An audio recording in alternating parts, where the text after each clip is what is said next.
So I got into a conversation with Microsoft Copilot because I was asking it to give me a fresh uh, translation from the Hebrew of the book of Joshua at the time.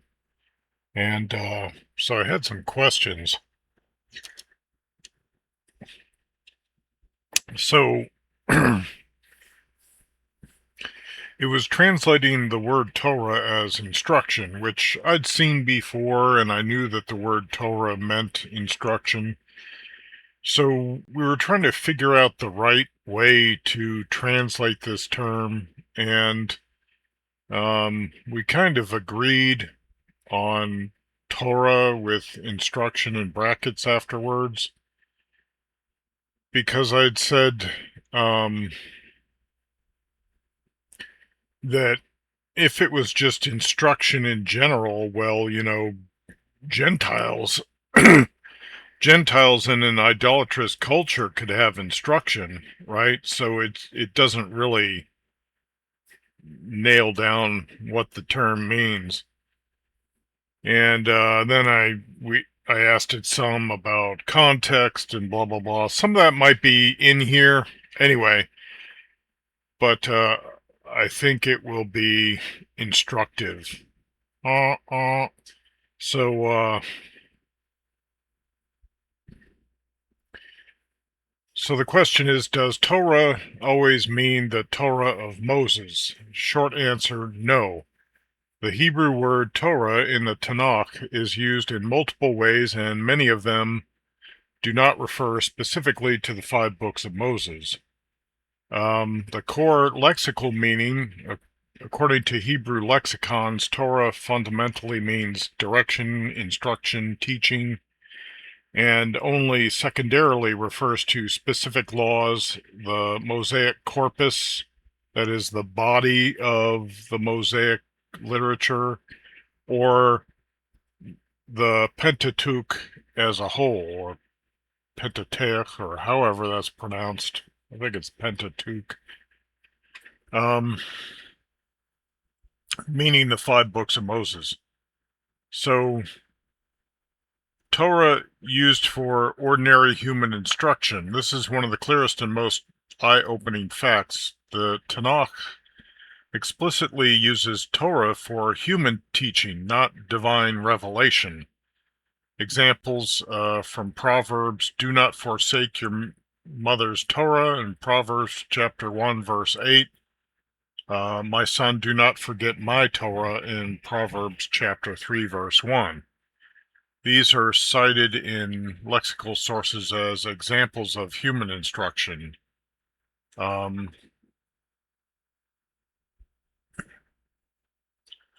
here it says that Tanakh explicitly uses Torah for human teaching, not divine revelation.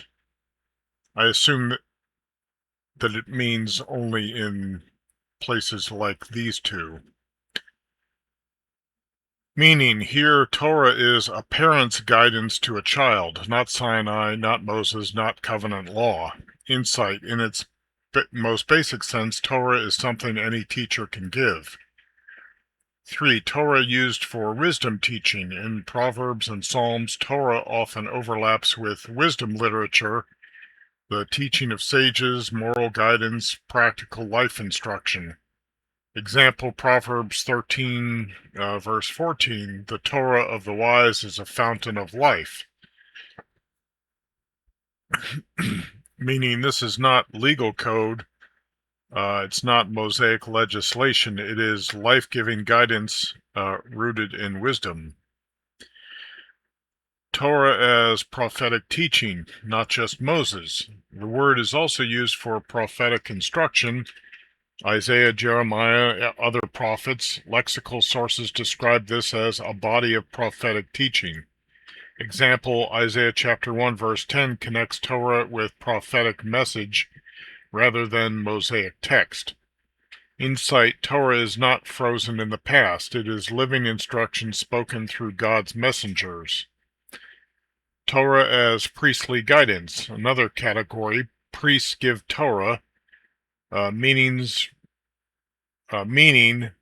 is rulings, instructions, or decisions. Example type: Hosea chapter 4 verse 6, Malachi chapter 2 verse 7. These refer to instruction given by priests in specific situations. Again, not the Pentateuch itself, but applied guidance derived from it.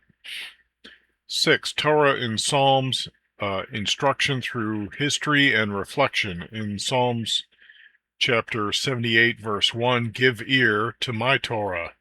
But here the Torah is a retelling of Israel's history, meant to instruct people. Insight Torah can be teaching through storytelling, not just commands. Now, this may help explain why sometimes you'll hear traditional Jews refer to the entire Tanakh as Torah, not just the written Torah. And also, I think I recall seeing Torah used to refer to the amount of Torah that a person had learned and probably also learned to apply in their lives.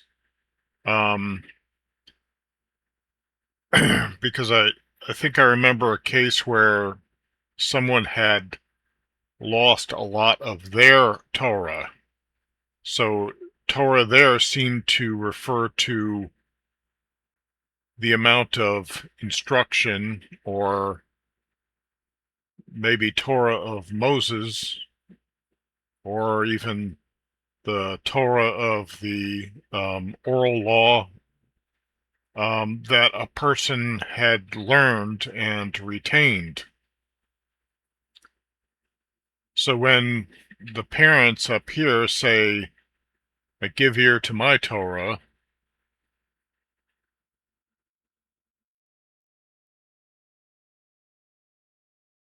I passed it somehow.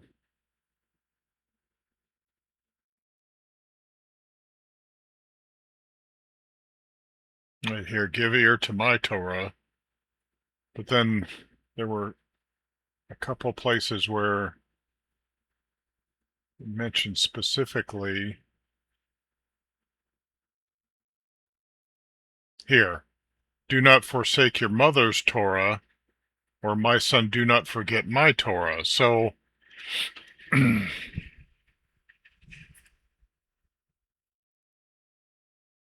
don't know if that there means the Torah that one's parents had amassed and retained, or is it that the parent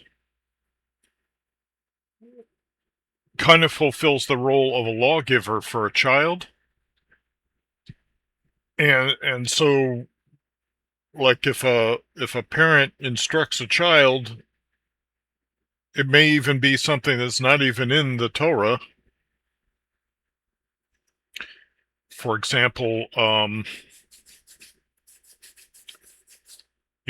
maybe the mother might say, shake out your coat in the morning, for example, right? That's not a commandment in the written Torah. It's not something I can remember anywhere in the Tanakh, but it could be an instruction from the parent with somewhat of the force of law with the child, right? It's their instruction to their child.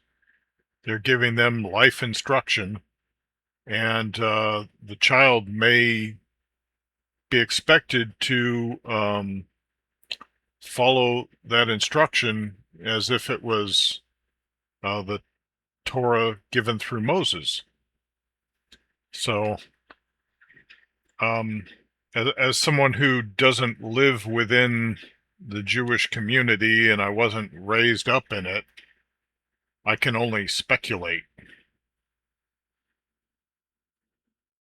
And I like don't have a pocket rabbi that I can uh, get an answer to all my questions on the spot. Let's see. So Torah can mean it can even mean a single teaching.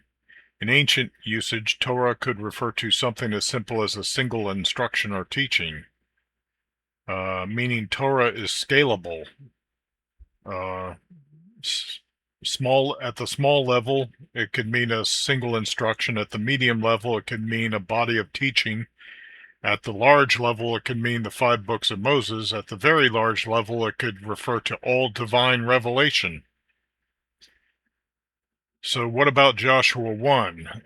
Now we bring it back to your original context in Joshua chapter 1, verses 7 through 8, the Torah that Moses commanded you. Here it does specifically refer to the Mosaic Torah, covenant instruction given at Sinai, but, and this is critical, even here the word still carries its broader meaning, not just legal code, but instruction that must be spoken, internalized, and lived. Final synthesis, here's the clearest way to hold it all together. Torah in the Tanakh is a multi-layered word. It can mean divine covenant instruction, for example, Moses' Torah, prophetic teaching, priestly instruction, wisdom teaching, parental guidance, even a single directive. So the true underlying meaning is authoritative guidance that directs life. Final reflection, very important for your translation concern. You are exactly right to worry about instruction sounding vague or generic, because in modern English it can feel like classroom advice or casual direction. But in Hebrew, Torah is never casual. It is authoritative, formative, life-directing instruction. Your solution is excellent, and this wasn't actually my solution. This was Microsoft Copilot's solution, but whenever I agree with something Microsoft Copilot suggests it should do, and it gives me a reason for what it wants to do, and if I agree with it, then it gives me the credit, which is, I think, is strange, but I guess in that Microsoft Copilot isn't a real person to take credit for things, I guess I'm the only one there to take credit for it, but he says it's my solution, but really Microsoft Copilot came up with the solution to translate Torah as Torah with instruction afterwards in brackets. He says that this preserves the Hebrew identity, the covenantal weight, while still explaining its functional meaning. So basically, and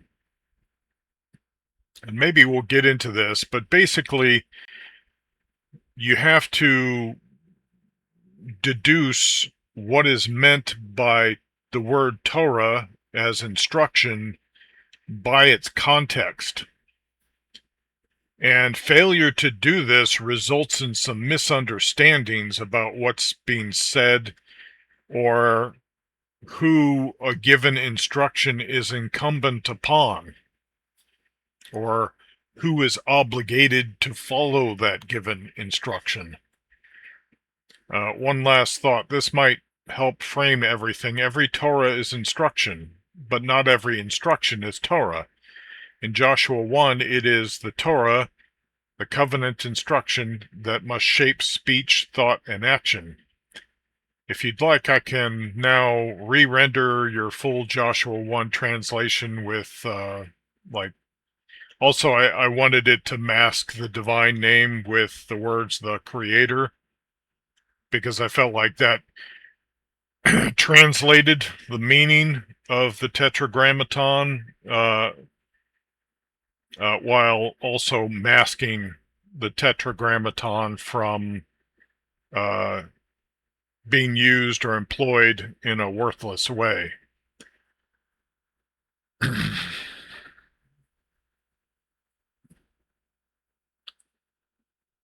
So, one, is the Tanakh always specific about which Torah instruction it means? Short answer, no. The Tanakh is often not explicit. Instead, meaning is usually determined by context, not by a different word. Well, that's what I was asking was, is the Torah specific about which Torah is meant? Is it specific by the context? But anyway, it didn't understand that that's what I was getting at. What scholars observed, the Hebrew word Torah has multiple meanings, and only in some instances does the word refer to a written text. And often it refers to a law, a set of laws, or instruction depending on context. So how does the reader know which one is meant? The Tanakh relies on contextual clues, such as who is speaking. If a parent's speaking, like in Proverbs, it's parental instruction. If a sage is speaking, it's wisdom teaching. If a prophet is speaking, it's prophetic message. If the Creator is speaking to Israel, it's covenant instruction. What qualifiers are attached? If the text says Torah of Moses, this is clearly Mosaic Torah. If it says my Torah, then it's divine instruction, could be broader, so that's capital my. The Torah of your mother is human teaching. What the passage is doing, for example, ritual instructions are likely specific legal Torah, wisdom sayings are likely general guidance, covenant speeches are Mosaic Torah. Important reality, even inside the 5 books themselves, the word Torah is ambiguous. Sometimes it means a specific rule, sometimes a category of laws, sometimes the whole teaching.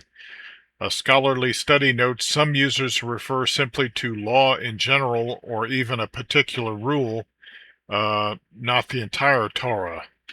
Or some uses refer to that. Did I say users? Key insight: the Tanakh does not rely on technical precision of vocabulary. It relies on relational and contextual understanding. So your instinct is correct. A reader must ask who is speaking, to whom, and in what setting.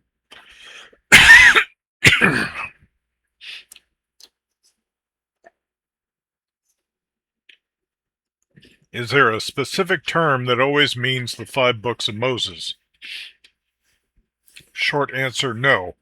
There is no single term in the Tanakh that always and unambiguously means the 5 books of Moses, but there are phrases that strongly point to it. The Tanakh uses descriptive expressions rather than a fixed technical label. You just check something here, yeah.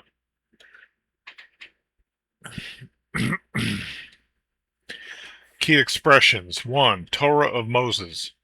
This is the clearest and closest thing to a specific term. It appears multiple times, for example, Joshua, Ezra, etc. It explicitly ties the Torah to Moses. Example insight, the phrase Torat Moshe refers to the teaching law revealed through Moses. Strength strongly signals the Mosaic Torah. Limitation, still not a formal technical title for a 5-book collection. It refers to authority and origin, not book structure. 2. Sefer Torah, the book or scroll of Torah. Really scroll. I don't, the Codex was supposed to be, I think, invented with the advent of Christianity, and then the Codex became the book. Before that, I think that they were either scrolls or maybe wax tablets or even maybe metal plates, as with Mormon claims, however dubious. So I don't think you really had something like a book back then. So I think it's helpful in the Hebrew Tanakh whenever you see Sefer to translate it as scroll and not as book. Because sometimes there's some imagery going on with the use of the word Sefer, and you need to imagine something like a scroll and not something like a book. um, Also, you kind of want to have in mind, like, how portable was this? Was this something he could just carry around in his pocket? Um, it's part of the historical context to refer to it as a scroll. um, so Sefer Torah means scroll of Torah. It means written Torah, scroll or book. It appears in later Tanakh, Joshua, Kings, Ezra, etc., meaning this gets closer to a textual object containing Torah, containing instruction. Limitation still. Many refer to a written corpus, or it may refer to a written corpus, the Sefer Torah, not necessarily exactly the 5 books as we define them.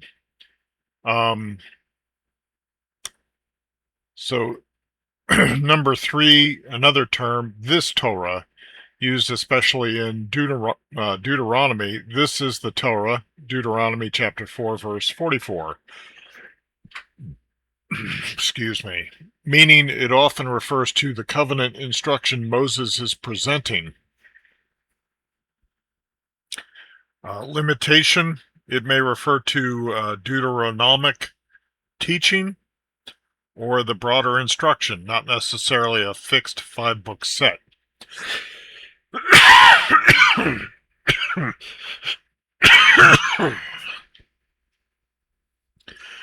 Crucial scholarly point. One important observation. The Tanakh itself does not explicitly define or label the 5 books as a closed unit in the way later tradition does. Later terms, not from Tanakh itself. These are helpful but important to distinguish. Chumash means the 5, but specifically the 5 books. The origin of this term is post-biblical.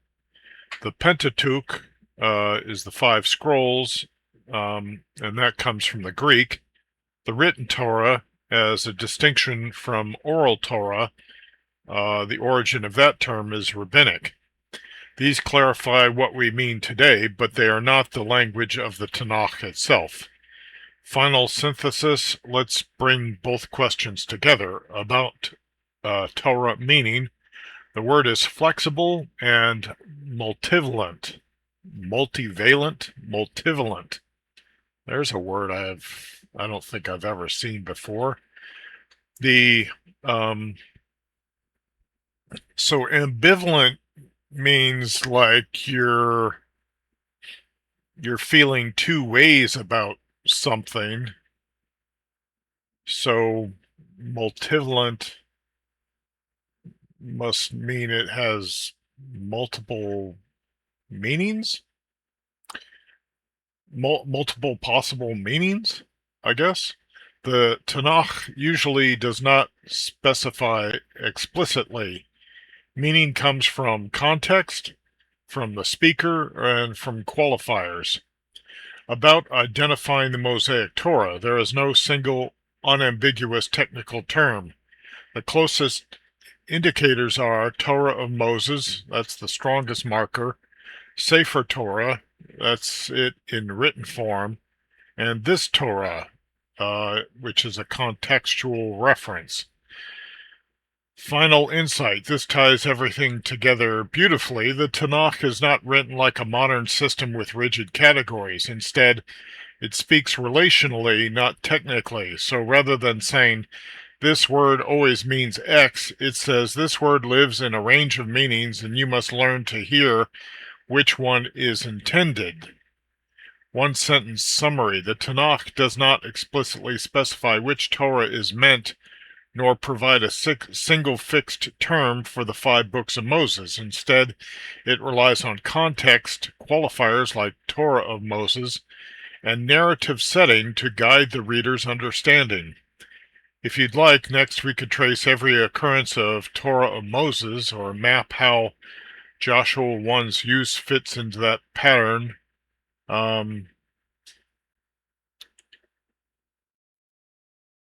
Apparently I had some question here, and then I didn't copy it over, but it says it's going to answer my 2 questions carefully.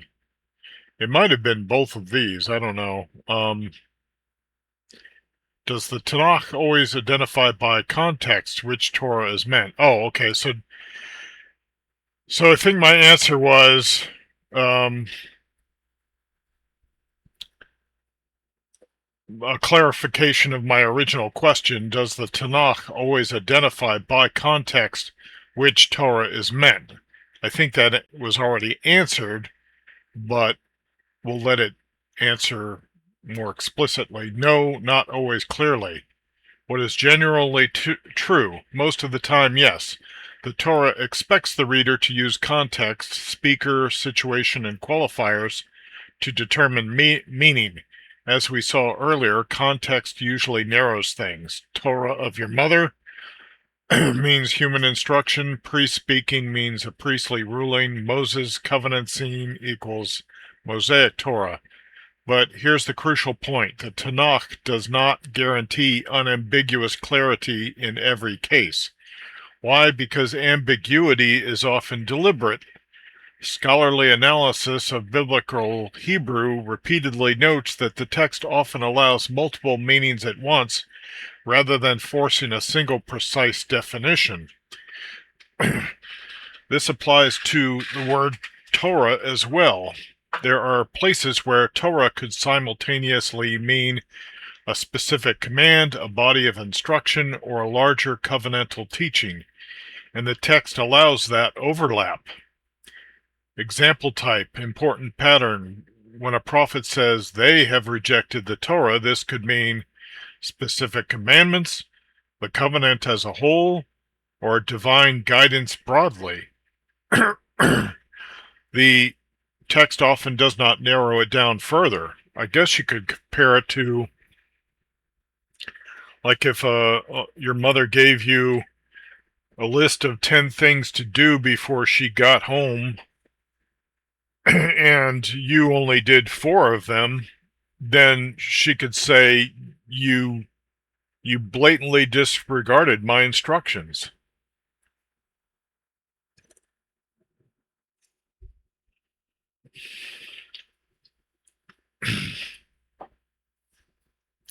So what is happening? The Torah's method is not technical precision, but semantic range held together intentionally.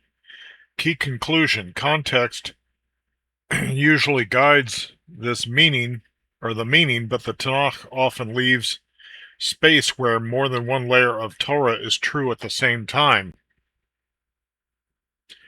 Your insight sharpened. You asked, does it always identify by context? The most accurate answer is, it usually guides, but it does not always resolve.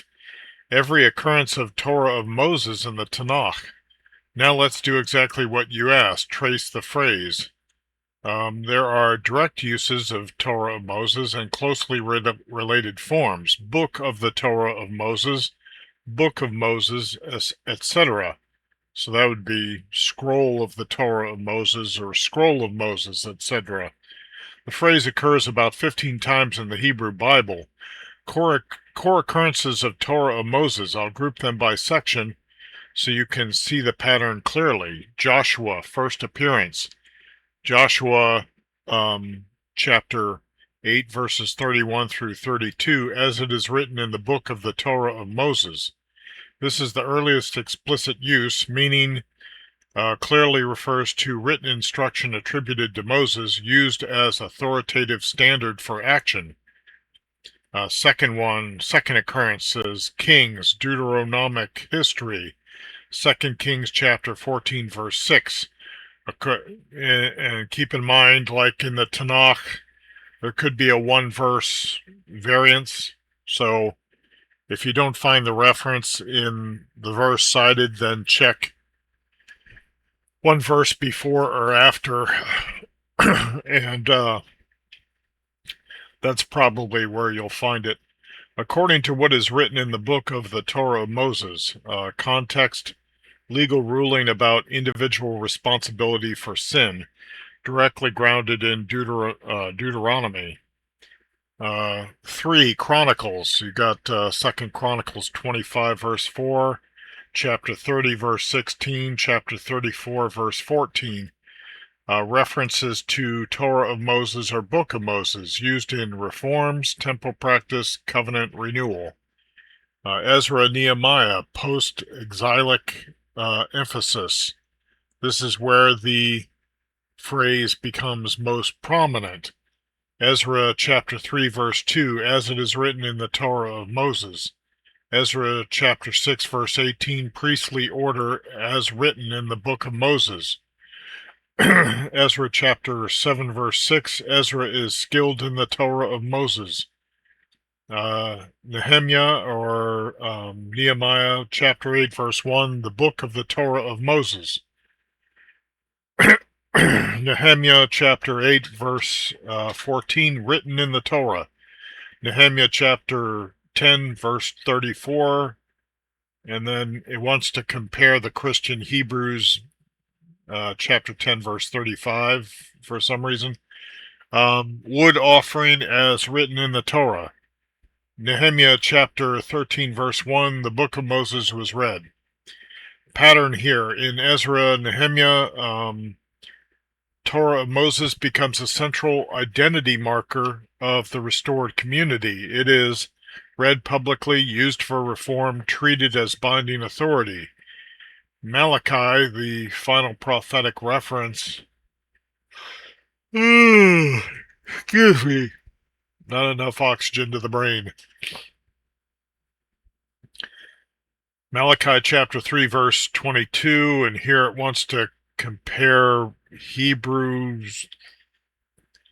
It just says Hebrew. It doesn't say Hebrews 3:22. It seems... Oh, I see what it's saying. So it's saying in the Hebrew Tanakh it's 3:22, but in the English translation it's 4.4, or chapter 4, verse 4. Huh, I don't know. Remember the Torah of Moses, my servant. This is extremely important. This is the last occurrence in the Tanakh, and it functions as a closing command. Meaning, it links prophetic future back to Mosaic instruction. What all these occurrences show together, let's step back. When the Tanakh wants to be clear, it can be when it says Torah of Moses. It is doing three things: anchoring authority. This instruction comes from Moses and ultimately from the Creator. Linking to written tradition, often tied to book of, indicating textual form. Defining covenant identity, especially in later books. Torah equals foundation of community. Final synthesis. On ambiguity, the Tanakh does not always resolve which Torah is meant, sometimes deliberately leaves overlapping meanings.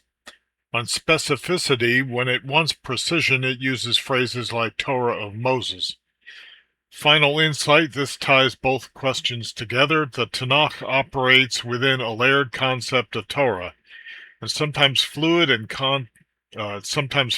context-driven, but when covenant identity is at stake, it explicitly anchors that instruction in Torah of Moses to remove ambiguity.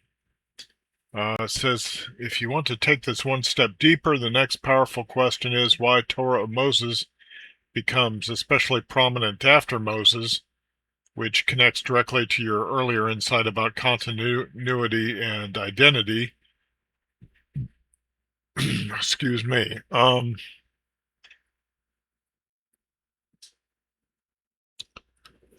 So then I ask about the book of Jubilees, because it said that at a certain point, the Torah of Moses wasn't necessarily considered to be the five books of Moses.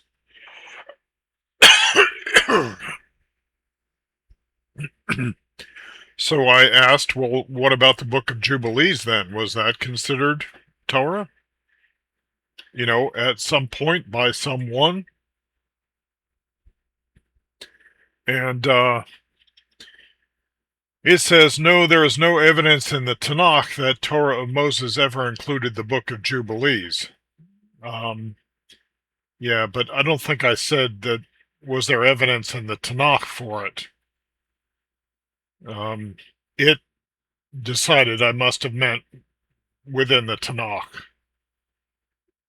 I was suggesting, well, maybe the Dead Sea Scrolls community then considered the book of Jubilees as part of the Torah of Moses.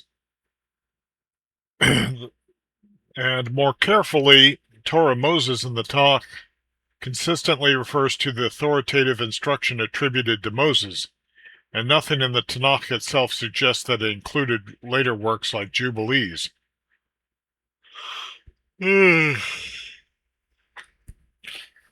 What the Tanakh itself is doing with Torah of Moses. Where the Tanakh says Torah of Moses, it is pointing to instruction given through Moses, often tied to commandments already known from the Pentateuch, sometimes explicitly linked to a book or written source.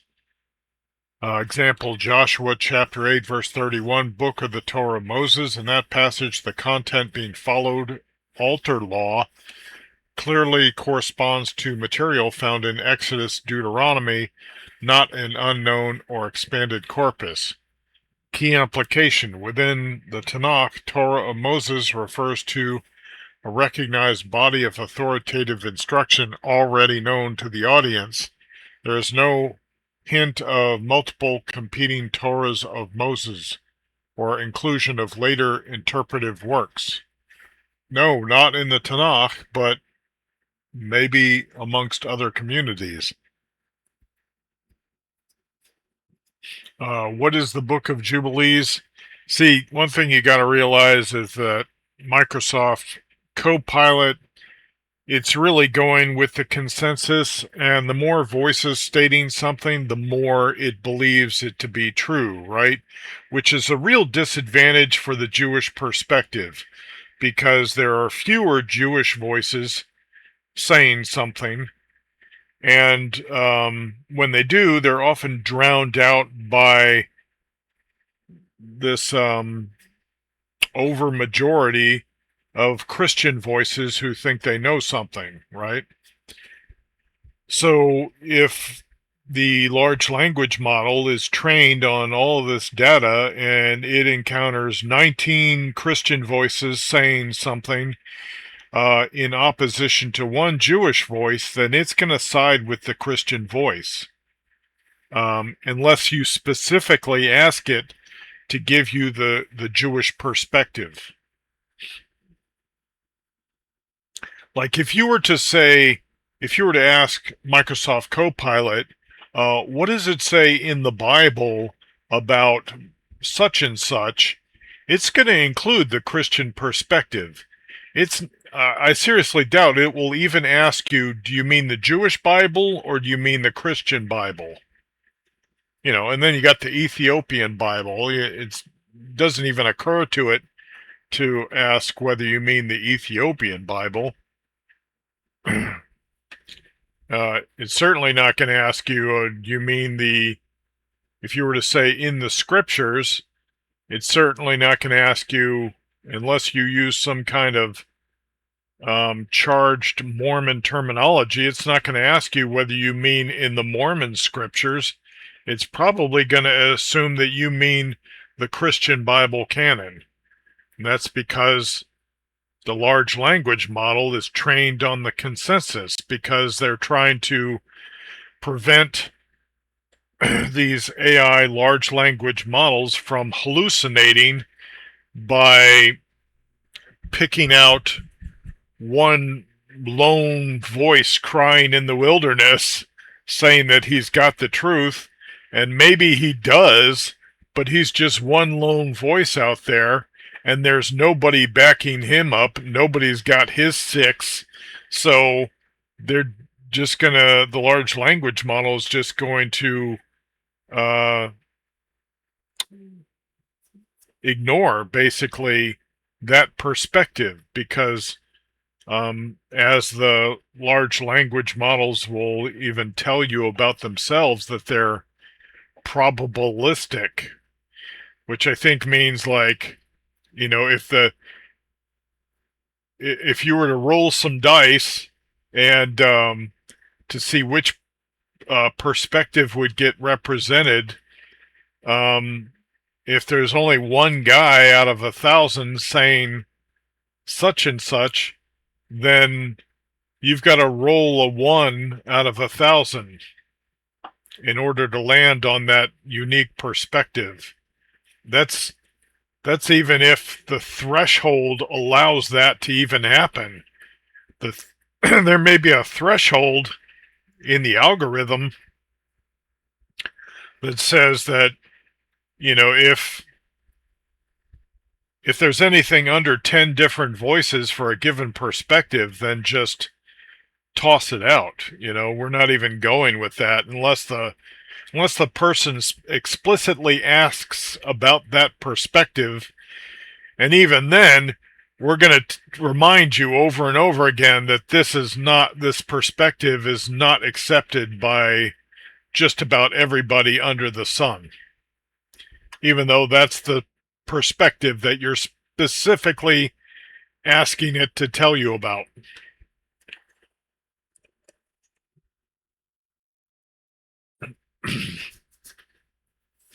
So what is the Book of Jubilees? It is a Second Temple period text much later than most Tanakh material.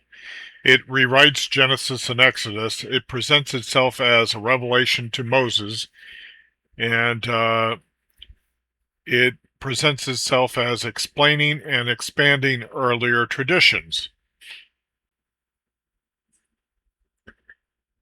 So my question really is, did the Dead Sea Scrolls community, who had Jubilees so well represented in the Dead Sea Scrolls corpus, did they regard the Book of Jubilees as Torah, as instruction? Because by the broad definition that we've been given so far by Microsoft Copilot, which does seem to be in line with how the word is used in the Tanakh, then Jubilees probably would fall into the category of instruction. Because there wasn't this digital yes or no, all or nothing view of canonicity of scriptural books. That's something that came later, I think, with Christianity. What I think you see happening even in Jewish oral tradition regarding different books is that you'll see them asking, well, why wasn't this book included, or why was this book included? So they're even discussing canonicity in, I think it was as early as the Mishnah. So it doesn't seem to have been like an all or nothing digital 1 or 0 regarding the canonicity of various books. And they used to say that the canonicity of the various books of the Hebrew Tanakh was settled at the Council of Jamnia, but I think now they're questioning whether even such a council happened or existed, and they're saying that it may have been a more fluid process, the way the canonicity of the Christian scriptures was a more fluid process. um, and this is kind of why you have books in uh, Judaism after the destruction of the temple that continued or were held um, with the same authority and reliability and dependability as I think the written Torah, because the whole community, the whole Jewish community, um, I guess in time gained a respect for different Jewish literary works, to where they were confident that any given work was not unreliable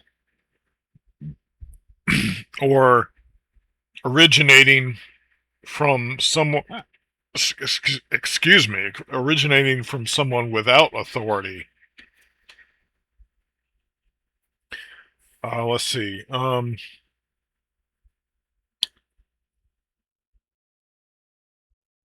So it says Jubilees is not part of the Tanakh canon. I already knew that. A retelling and an interpretation of Mosaic material, not the source material itself.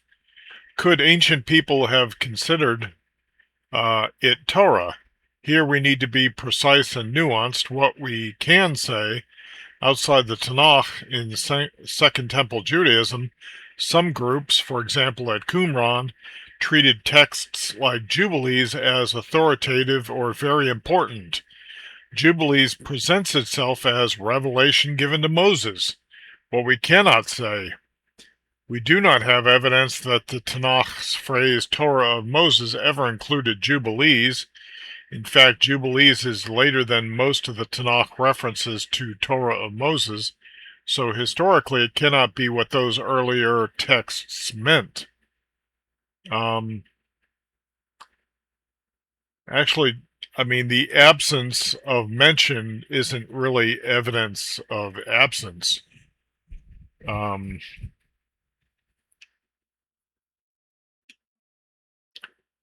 so, for the deeper issue, authority versus expansion, what you're really touching is this: how flexible was the concept of Torah of Moses? I think we'd already established that the term Torah, instruction, was fairly flexible. So that's what I was getting at when I was saying, well, what about the book of Jubilees? In the Tanakh itself, Torah of Moses is foundational instruction often tied to covenant, commandments, written tradition. In later periods, some communities expanded what they saw as authorized interpretation or revealed elaboration, like the Mishnah, the Talmud, the Mishnah Torah. That's where Jubilees fits. Jubilees, Rashi. That's where Jubilees fits. Jubilees is best understood as an interpretive expansion claiming Mosaic authority, not part of the original Torah of Moses referred to in the Tanakh. Yeah, like Rashi, he's a pretty late commentator, I think, and I know that he's considered reliable, dependable, authoritative. You know, he's accepted. Um, but man, Rashi says some weird stuff sometimes. I mean, sometimes the stuff he says sounds like what I would expect from a Catholic clergyman. You know, like a really studied Catholic clergyman. Um, so personally, I prefer Maimonides to Rashi.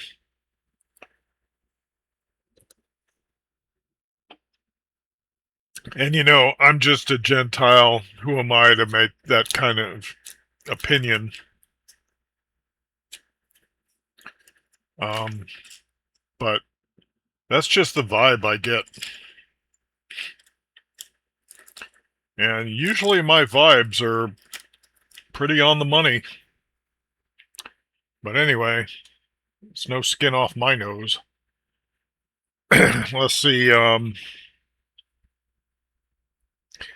later periods, yeah, we already covered that. That's where Jubilees fits. Jubilees is best understood as an interpretive expansion claiming Mosaic authority, not part of the original Torah of Moses referred to in the Tanakh. Why this matters for your earlier question. This connects directly to your question about ambiguity. Remember, the word Torah is flexible, but the phrase Torah of Moses is much more specific. Torah is broad, it has overlapping meanings. Torah of Moses is anchored to Mosaic authority.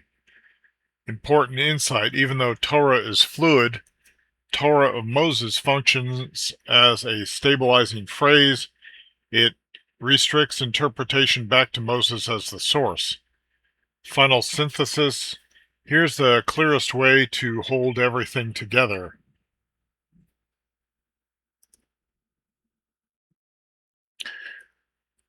The Tanakh itself gives no evidence that Torah of Moses included later works like Jubilees. In its original context, the phrase refers to authoritative instruction attributed to Moses, often embodied in a known body of teaching or written material. Jubilees, by contrast, is a later interpretive expansion that presents itself as Mosaic revelation, but belongs to a different stage of textual development and was never identified by the Tanakh as part of the Torah of Moses. That's interesting.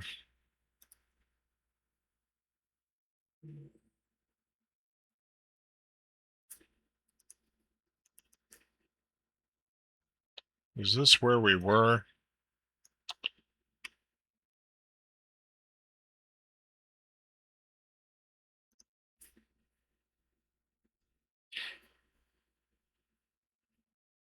Yeah, it's talking about something else, but this is a good place. I want to ask it, is the Midrashic, or are the Midrashic commentaries on the 5 books of Moses considered part of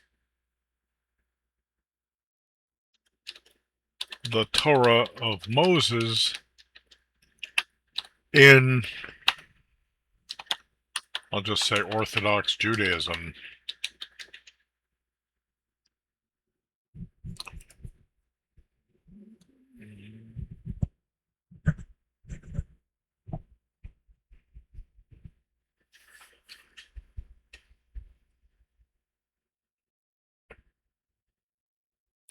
Short answer, no, but also yes, in a qualified way. So see, the oral Torah, like the Mishnah and the Talmud as commentary on the Mishnah being commentary on the written Torah,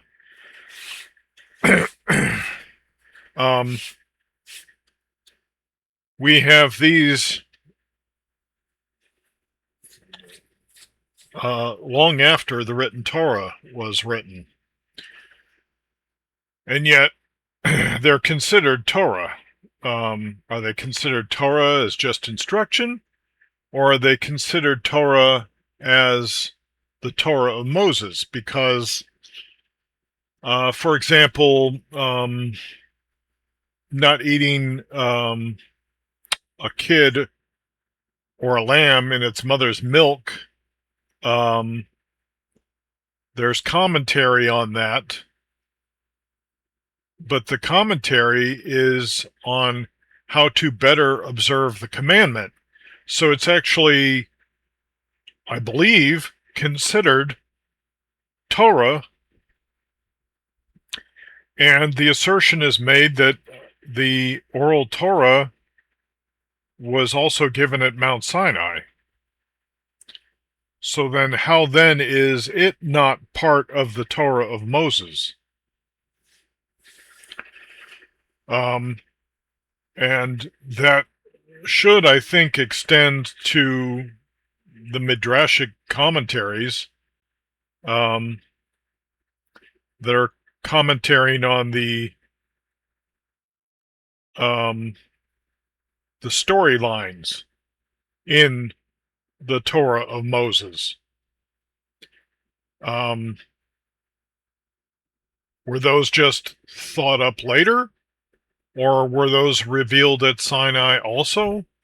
Or were they passed down word of mouth from generation to generation ever since Sinai? You know, from the eyewitnesses who were there? Anyway, so these are, just questions I have. So in Orthodox Judaism, Midrash is not the same as the Torah of Moses, the 5 books of Moses, but it does belong to the broader framework of Torah, specifically the oral Torah.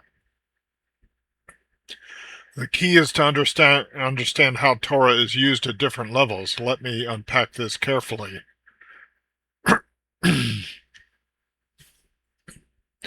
The 2 meanings of Torah in Orthodox Judaism.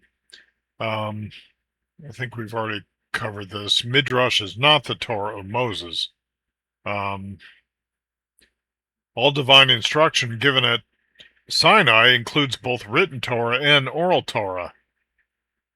In the broader sense, Midrash is part of Torah, but not the same type as the written text. Where Midrash fits in that system, what Midrash actually is, a method of interpreting Scripture and a body of works using that method. It draws meaning from the biblical text, fills gaps, explains ambiguities, and sometimes offers stories or moral insights.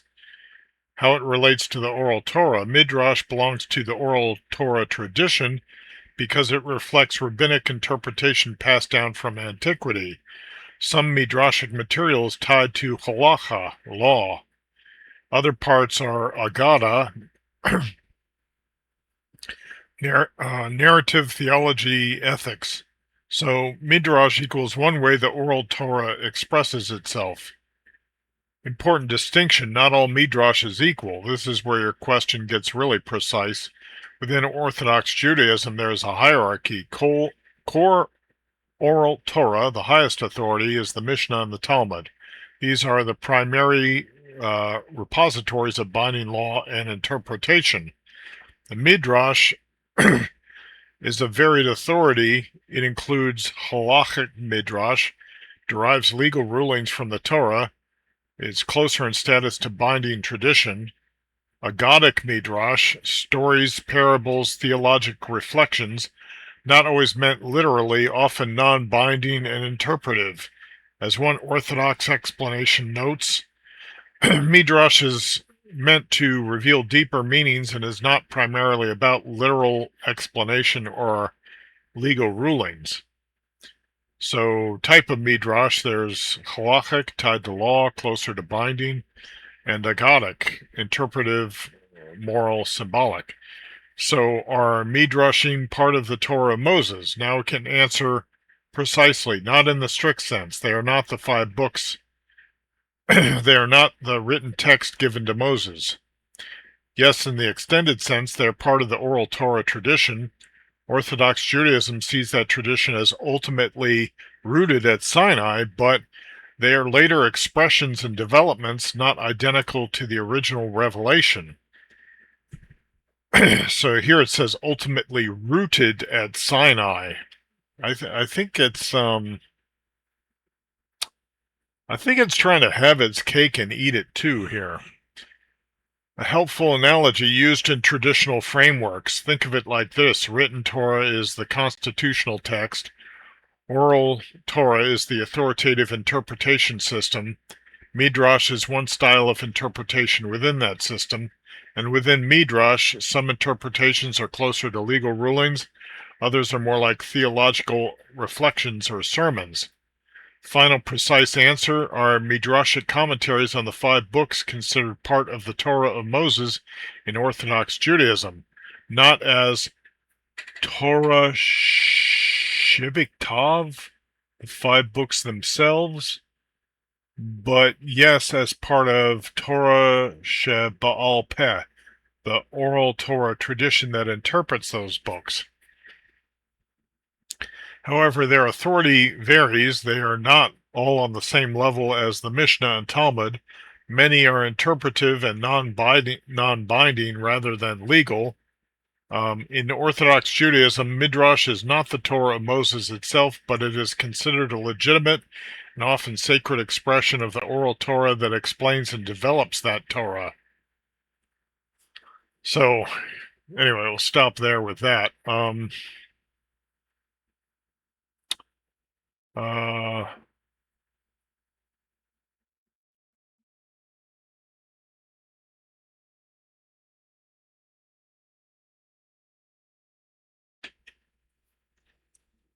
Jubilees, by contrast, is a later interpretive expansion that presents itself as Mosaic revelation but belongs to a different stage of textual development and was never identified by the Tanakh as part of the Torah of Moses. One thoughtful nuance to take with you: your instinct is actually pointing to something real. Later, Jewish communities did wrestle with where to draw the boundary around Torah, but the Tanakh itself treats Torah of Moses as already established, not as an open or expanding category. So anyway, I'm going to stop here.